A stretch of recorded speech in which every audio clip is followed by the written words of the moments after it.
I'm Dr. Jennifer Caudle. Karen Friedman is talking to us about persuasive communication. So, Karen, what exactly is persuasive communication and why is it important? Persuasive communicating is trying to get somebody to see something from your point of view. And it's trying to persuade them to agree with you or to agree with your opinion or at least consider it.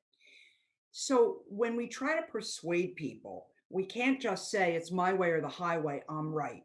We have to help them understand how it's going to change their world, what's in it for them, how they will benefit, how something might be different. And so that's really the core when you're trying to get your message across if you want people to be more supportive and open to your ideas.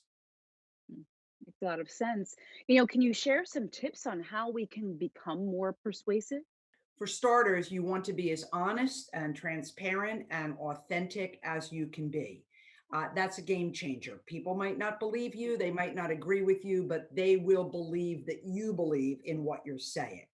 Next, be very careful not to tell somebody to do something or that they have to think a certain way because that's a turnoff.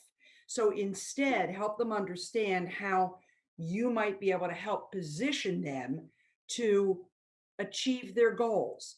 Ask them questions. What's happening that you're upset with?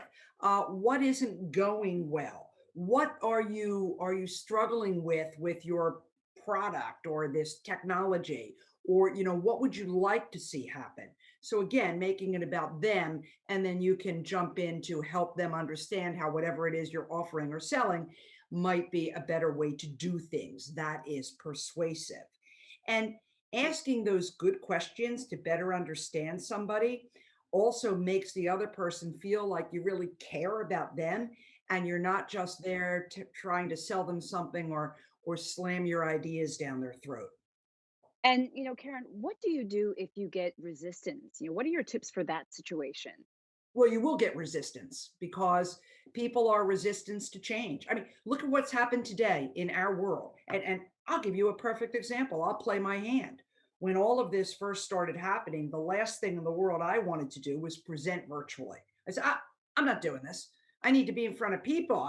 I need to see them. I need to meet with them. And then it was like, well, guess what, Karen? That's not happening.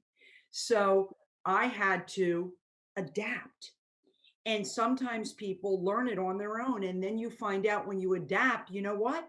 There's some really good things about this. There's some things that work better when you change something that you were resistant to. And so I think it's just human nature to be a little bit afraid of change. But if we are able to still do the same thing that we did before and help people understand how they can benefit, how things can be different for them, how we might solve their problems, then maybe those the little wall of resistance will break down.